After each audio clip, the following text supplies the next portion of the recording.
Once you board this ship, there's no turning back. The next ground your feet will touch will be that of the new world.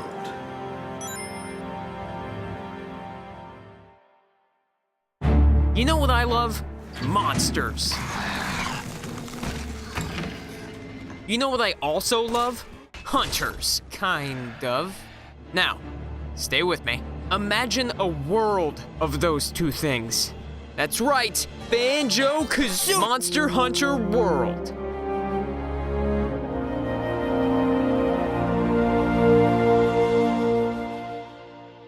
The Monster Hunter franchise has been a big deal in Japan for quite a while, but in the US, it was largely a niche franchise. One that I personally just never made time for. But I think the best description of this franchise comes from the first game's Wikipedia page. Monster Hunter places the player in the role of an up-and-coming hunter who must accomplish various quests to achieve glory.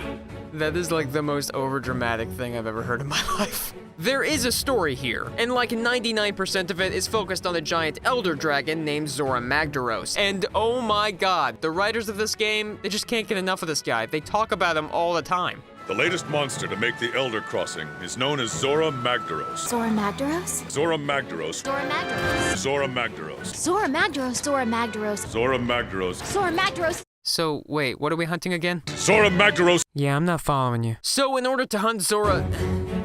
that thing, you need to craft better gear. And in this world, the only way to do that is through mass monster genocide, and I am totally not kidding. So you start off murdering the smaller monsters and their hardworking families in order to work your way up to bigger and... yeah, keep going.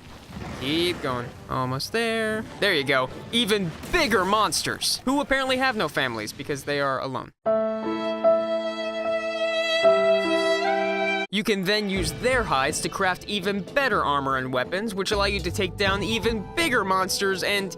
yeah, you get the idea. Monster Hunter World marks a number of firsts for the franchise, but having a living, breathing world not restricted by zones means you actually get to hunt down the monsters using clues they leave behind throughout the environment. And let's be honest, the monsters here are the real highlight.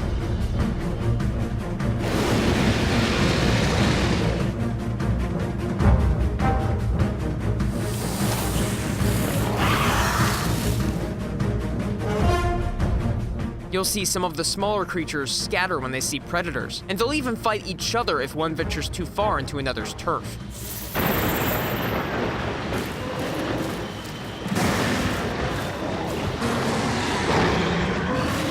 It's actually pretty impressive to watch, and it makes each hunt feel just really unique. If you're grinding to get a piece of gear by hunting one specific monster, it doesn't feel like you're doing the same thing over and over again, especially considering Monster Hunter World's extensive online features.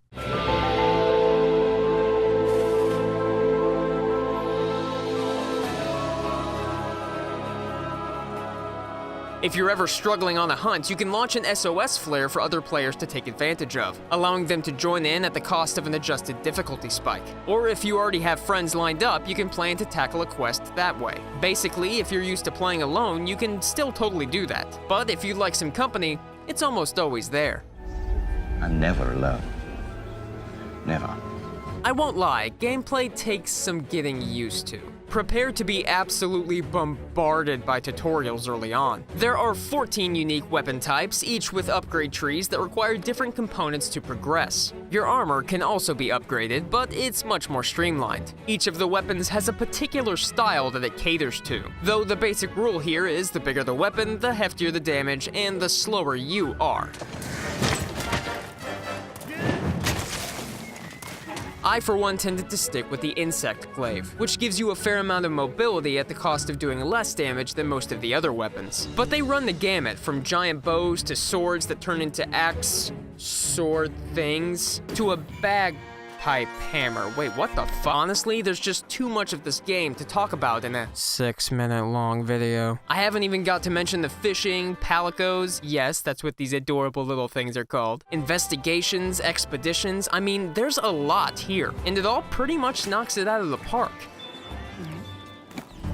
There's just a wonderful sense of progression in Monster Hunter World. I never felt like I was really grinding to get what I wanted. And even when I was, I didn't really mind, because the monster design, the environmental design, the way those two things affect each other, it was all just consistently excellent. I guess in the end, I was almost always enjoying myself when playing Monster Hunter. I mean, come on, there's a macho cat chef. Look at this macho cat chef! Look how adorable this is!